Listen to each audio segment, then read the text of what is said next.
Let me tell you about the time I met my husband, Aaron. It was a regular Tuesday, and I was working at Marigold Fine China and Ceramics, surrounded by fancy dishes and glasses that cost more than my rent. The bell above the door jingled, and in walked a guy who seemed pretty out of place with his casual jeans and a t-shirt that looked like he might have worn it to a concert or something. "Hey, need a hand finding something?" I asked, tucking a strand of hair behind my ear as I approached him. He turned around, and yeah, he was kinda cute, not that I was looking. Yeah, thanks. It's my mom's birthday, and she's big on teapots and all that. I don't know where to start. I showed him around, pointing out some of our best sellers and the finer pieces that would make his wallet cry. He chuckled at my straightforwardness. "So, you're telling me that little pot is worth $1,000, he asked, eyebrow raised as he picked up a delicate teapot painted with roses. "Believe it or not, yeah. It's hand-painted, limited edition," I explained, watching him carefully replace it. We spent a good half-hour chatting as we walked through the aisles. He had a good sense of humor, making jokes about how a single plate cost more than his weekly groceries. "I'm Aaron, by the way," he said, extending his hand. "Elise," I replied, shaking his hand. "So, Aaron, picked any favorites yet?" He nodded towards a set with gold trim and a subtle floral pattern. "That one. It's beautiful, and I think my mom would love it." "Does it come with a don't break me guarantee?" I laughed, shaking my head. "Afraid not. But it does come with a pretty fancy box." While I wrapped up his purchase, he glanced at his phone, then looked up at me. "Hey, this might sound weird, but can I have your number? You've been really helpful, and, I don't know, maybe I could get your advice on something else?" "Like what? More teapots?" I joked, handing him his bag. "Or maybe just a cup of coffee," he countered with a smile. I wrote down my number, still thinking he was just being polite. Guys like him didn't really go for girls like me, ones who spent their days selling overpriced china to people who had too much money. But the next morning, he called. The coffee date with Aaron wasn't just coffee. Turned out, the guy had a knack for making me laugh, and before we knew it, we were grabbing dinner instead of just a caffeine fix. "So, Elise, tell me something. How does someone with a no-bullshit attitude end up selling fancy plates to rich folks?" Aaron asked as he sipped his coffee, watching me over the rim of his cup. I shrugged, poking at my salad. "Gotta pay the bills somehow. Plus, it's kind of fun watching people freak out over which set of plates will impress their snooty friends more." He laughed, that hearty kind of laugh that made you want to join in. "Fair enough. You're pretty down to earth. I like that." The conversation flowed as easily as the coffee. We talked about everything, movies, books, our crazy families. He shared stories about his job as an architect, and I told him about my dreams of maybe opening a little cafe someday. "Wait, you cook?" he asked, eyebrows raised. "More like I bake. Cupcakes, pies, you name it. My grandma taught me," I confessed. "Damn, a baker and a plate expert? That's some combo." It felt good, you know? Being with someone who got my kind of humor and didn't expect me to be anything but myself. We started seeing each other more and more after that night, movies, walks in the park, the occasional concert when we felt like splurging. One evening, a few months in, we were at his place, a modest but cozy apartment he'd designed himself. We were on the couch, a movie forgotten on the TV as we talked about our days. Today was nuts. This lady spent an hour deciding between two identical teapots. I mean, they were literally the same, Aaron. How does that even happen? I vented, still amused by the absurdity of it. He grinned, pulling me closer. Maybe she was just trying to make a perfect choice. Kind of like how I feel with you. That caught me off guard, and I looked up at him, trying to figure out if he was joking. But he was serious. "What do you mean?" "I mean, every day with you feels like I'm making the right choice. No second guessing, no regrets. It's easy with you, Elise." It wasn't just the words, but the way he said them, like it was the simplest truth in his world. That night, we kissed for the first time, right there on that couch, and it felt like everything just clicked. Months flew by, and soon a year had passed. Aaron and I were inseparable, and I knew I was falling hard. It was on our first anniversary that he surprised me. We went back to the same coffee shop where we'd had our first date. "Elise, I've got something for you," he said, handing me a small, beautifully wrapped box. Inside was a key. I looked up at him, puzzled. "It's a key to my apartment. I want you to move in, if you're up for it," he explained, his eyes searching mine for any hint of hesitation. I didn't need to think twice. Yes, I'd love to. And just like that, we started a new chapter together. Life with Aaron was as natural as breathing. He never made me feel like just a girlfriend, I was his partner, his equal. We had our moments, sure, like any couple. But even when we argued, it was never long before one of us was cracking a joke, breaking the tension. He loved my baking, always praising even my most disastrous attempts. "Elise, you could burn water, and I'd still eat it," he'd tease, and I'd throw a dish towel at him, laughing. That's how it was with us. No pretenses, no drama, just two people who got each other, building a life together one day at a time. When Aaron proposed, it was simple, no big dramatic gesture, just us on the couch with a ring and him saying, "So, you want to make this official or what?" I laughed and said yes, 100 times yes. The wedding planning flew by, thanks mostly to his mom, Judy, who was a saint. She helped me pick out the dress, the flowers, everything. Aaron's dad, Mike, was seriously ill with cancer, but he was hell-bent on being there. "Wouldn't miss seeing you in that dress for the world," he joked with a wink that made me blush and laugh. The big day was a blur of smiles and tears. Mike, pale but smiling, managed to make it. Every moment felt like something out of a dream, except for Aaron's sister, Claire.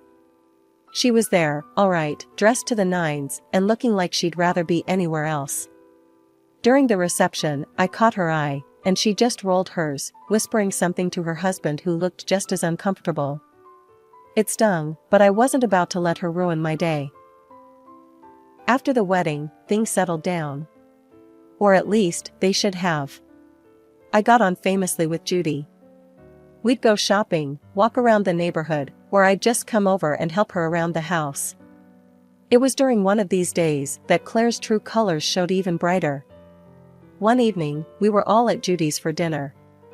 The house smelled like roast beef and the laughter was plenty, except from Claire, who seemed to have her nose turned up at everything. "Elise, dear, can you pass the salt?" Judy asked, her smile warm. As I reached over, Claire muttered loud enough for just me to hear. "Still playing the doting daughter-in-law? Trying to butter her up for the will, are you?" I paused, my hand mid-air, then passed the salt to Judy. "I'm just here to help, Claire. You should try it sometime." She scoffed, sipping her wine. "I don't need to try anything. I'm not the one who came from a little shop, trying to play high society." Her words were like a slap, but I bit back the anger. Aaron squeezed my knee under the table, his way of saying he was there for me. Later, when Judy went to bed, Aaron confronted Claire. "What's your problem with Elise? She's done nothing but good for Mom." Claire's face hardened. "You're blind, Aaron. She's here for what she can get. That's what these people do." "These people?" I snapped, unable to hold back. "You mean people who work for a living?" "Yeah, I was a saleswoman. So what? At least I'm not pretending to be something I'm not." Aaron stood up, his chair scraping back. "That's enough, Claire. If you can't be civil, maybe you shouldn't come around as much." Claire stormed out, her husband trailing behind her, throwing apologetic glances our way. Aaron and I cleaned up in silence. The next few months were tough. Mike's health declined rapidly. Despite the strain and sorrow, I tried to be there for Judy as much as I could. Mike passed away quietly one night, leaving us all a bit emptier. Aaron took it hard, and I did my best to support him, to be his rock.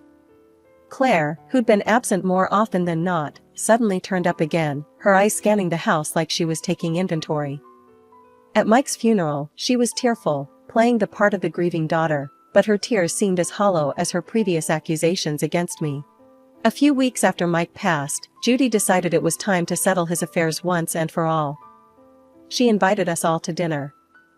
As we sat around the dining table, the air thick with anticipation, Judy cleared her throat and unfolded a stack of papers. "I've got Mike's will here," Judy announced, her voice steady but soft. "He had some specific wishes about how things should be handled." Judy continued, "Half of everything goes to me, as we expected. The other half will be divided among Mike's future grandchildren." She paused, looking over her glasses.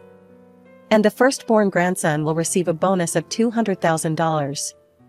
Claire was practically vibrating in her seat. "Well, I guess that sets our priorities, huh?" she said, half joking but with a greed I hadn't seen so openly before. "Let's not make hasty decisions," her husband muttered, but Claire was already on a roll. "This means we start trying seriously, babe. It's important," she insisted, her voice tinged with desperation that didn't suit the dinner table. From then on, Claire's obsession with conceiving became the focal point of her life. Every family gathering, she'd update us on their progress, or lack thereof, with a frankness that bordered on uncomfortable. "We'd been to 3 specialists this month alone," Claire complained one evening as we all tried to enjoy a quiet dinner. "Do you have any idea how much this is costing us?" Her fixation deepened when they moved on to artificial insemination. The hormonal treatments took a toll on her, physically and emotionally. She gained weight, which only fueled her frustration and desperation. Her struggles cast a shadow over our family meetings. Claire's obsession with getting pregnant overshadowed even simple conversations. It got to the point where I found excuses not to attend gatherings, especially if I knew she'd be there in one of her moods. Aaron tried to stay neutral, but even he was wearing thin. "She's my sister, but I can't deal with this every time we see them," he confessed one night as we lay in bed, staring at the ceiling. "I know, love.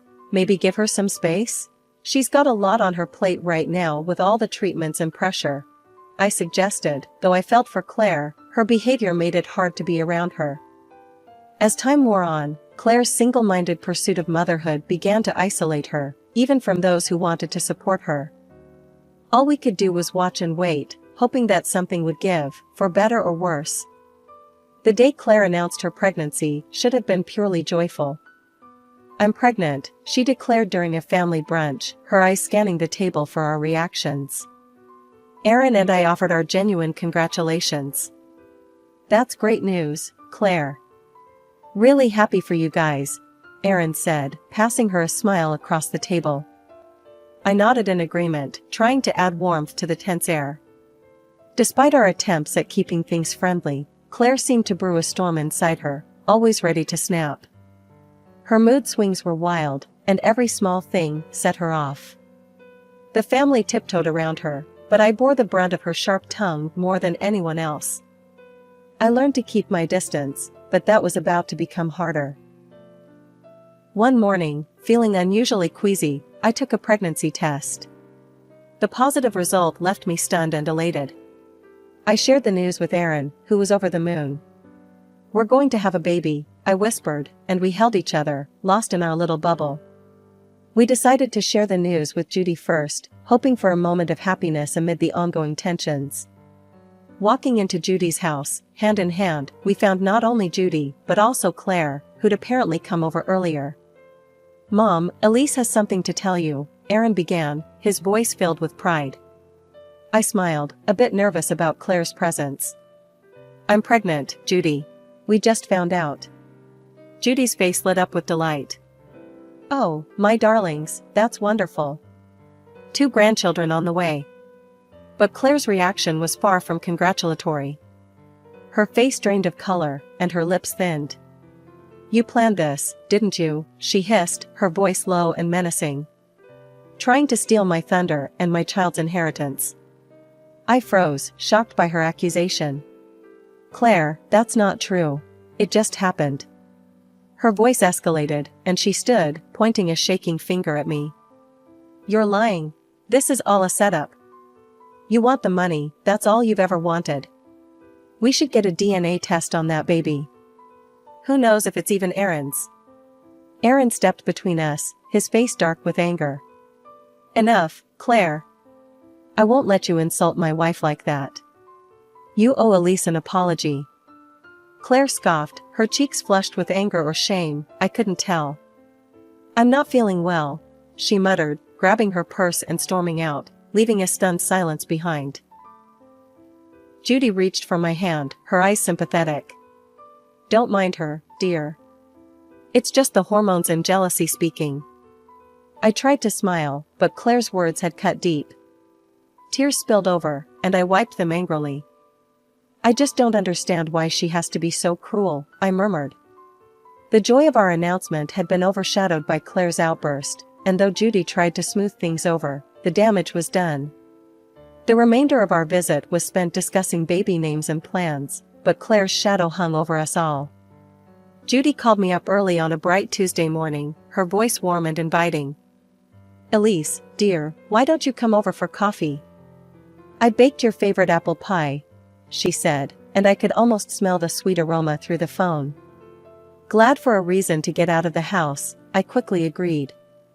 I'll be there in 20 minutes, Judy. Can't wait. When I arrived, the house smelled heavenly, and Judy greeted me with a hug. Inside, to my surprise, Claire was there too, looking unusually quiet and almost shy. She even managed a small smile as I walked in. Elise, I want to apologize for last time, Claire said, her voice lower than usual. I was out of line. I've been dealing with a lot. Her apology, unexpected as it was, eased a bit of the tension I'd been carrying around. Thanks, Claire. Let's just move forward, okay? We settled at the kitchen table, the pie between us, its scent filling the room, inviting us to forget the awkwardness. Judy poured the coffee, and we started to chat about light, inconsequential things, Judy's garden, the weather, the little one on the way. Halfway through our second slice of pie, a headache began to pound at my temples, a common annoyance during my pregnancy. I must have winced, because Judy immediately noticed. You okay, dear? You look a bit pale. Just a headache, nothing new these days, I replied, trying to brush it off with a smile. Oh, I have just the thing, Judy said, rising from her seat. I have some headache medicine that's safe for pregnancy. Claire, honey, could you fetch it? It's in the medicine cabinet. Claire nodded and left to retrieve it, returning moments later with a pill and a glass of water. Here you go, Elise. This should help. I thanked her, swallowing the pill without a second thought, trusting Judy to know what was safe. But as I took the glass back to the kitchen to rinse it out, my eyes caught on something in the trash that sent a cold shiver down my spine. Among the usual rubbish, a discarded medicine package stood out, its label stark against the banana peels and coffee grounds. It was a chemotherapy drug, one that I instantly recognized from the time we had helped Mike through his treatments. Panic seized me as I remembered the clear warnings about its effects on pregnancy. Dropping the glass in the sink, I grabbed my phone and dialed 911. The operator picked up immediately, and I quickly explained what had happened. Ma'am, you need to try to purge that from your system immediately. Drink water and try to induce vomiting, the dispatcher instructed urgently. I turned the tap on full blast, gulping down glass after glass of water before kneeling in front of the toilet. As I forced myself to vomit, tears mixed with fear and betrayal stung my eyes. What was going on? How had this happened? My head was spinning, not just from the physical effort, but from the shock and betrayal I felt swirling inside me. When I finally managed to stagger out of the bathroom, the sight of Judy and Claire standing there, pale and confused, only intensified my feelings of unease. What on earth is going on, Elise? Judy's voice was filled with worry. Claire, on the other hand, looked like she was seeing a ghost, her face drained of all color. I found something in the trash, I managed to say between gasps. It was Mike's chemotherapy drugs. Claire, did you give me those? Before Claire could respond, I heard sirens outside. The EMTs burst through the door, their presence a small comfort in the chaos. As they started to check on me, I dialed Aaron's number with trembling fingers. Aaron, I need you here, I choked out as soon as he answered. He was at my side within minutes, his face etched with concern. What happened? He demanded, looking from me to his sister and mother. I think Claire gave me something dangerous. Not just a headache pill. I found the chemo meds in the trash right after taking what she gave me, I explained hurriedly. Claire's reaction was immediate and defensive. You're being dramatic, Elise. I just gave you what Mom told me to. Why would I do something to hurt you?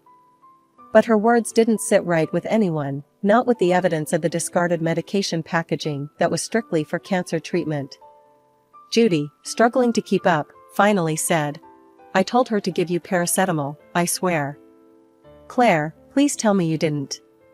Why are we even discussing this? She's just trying to get attention. Claire interrupted, her voice rising in panic. That's when Aaron stepped in, his tone icy. We're calling the police. We need to sort this out properly. Claire paled even further, if that was possible. The police? Aaron, come on, think this through. She's making a mistake. But it was too late. Aaron had already dialed, and within moments, the police arrived, adding another layer of seriousness to the situation. They listened to our accounts, their expressions grim. Ma'am, we'll need to take that package of medicine for fingerprints, one of the officers said after I pointed out the trash where I had seen the discarded drugs. Claire seemed to shrink with every word the police said, her earlier bravado draining away as quickly as her color. Meanwhile, the ambulance team decided I needed to be at the hospital for a thorough checkup and possibly more treatments to ensure no residue of the harmful drug was left in my system. It was a surreal couple of days following the hospital scare. Sitting in the living room, still trying to wrap my mind around the recent events, the phone rang. Aaron answered it, his face tightening as he listened. When he hung up, he looked at me with a mix of relief and sorrow. They arrested Claire, he said quietly. Her fingerprints were all over the medication package. I felt a chill run down my spine. What did she say? She claimed she'd touched those meds before, just moving them around in Dad's room. Aaron continued, rubbing his forehead in frustration. But Mom told the police that wasn't possible. She said those meds were kept in a locked cabinet ever since Dad got sicker. Claire never had access until that day. A few days later, we found ourselves in a courtroom, the air thick with tension. Claire looked pale, her eyes darting around nervously. During the trial, the truth spilled out in the ugliest of ways. Under the pressure, Claire confessed. She admitted to trying to harm our unborn child to ensure her position in the inheritance queue. The courtroom was in shock. To make matters even more shocking, it emerged that Claire wasn't even pregnant. She had fooled everyone with a prosthetic belly, plotting to eventually adopt a child from another state to pass off as her own. Her deception ran deep, and even her husband was kept in the dark, told that their non-existent intimate life during her pregnancy was to protect the baby. Thankfully, the doctors confirmed that my quick actions had prevented any harm to our baby.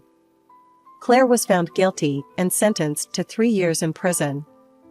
Judy, with tears in her eyes, requested the court to adjust Mike's will, cutting Claire out completely.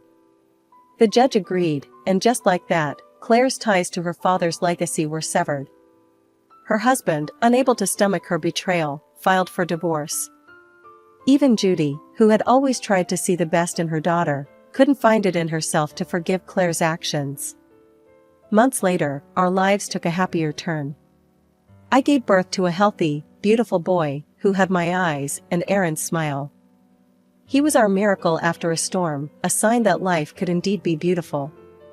According to Mike's will, he received the promised $200,000, which we decided to save for his education. One morning, sitting back, I watched our son play, his laughter filling the room, a stark contrast to the darkness we had faced. Aaron wrapped his arms around us, a silent vow that as long as we were together, nothing could break us. Everything ended well, didn't it? I murmured, leaning back against him. It did, he confirmed, kissing the top of my head. It really did. And in that moment, I knew that no matter what came our way, the love of our little family would always be our strength. We had weathered the storm, and now it was time to enjoy the calm.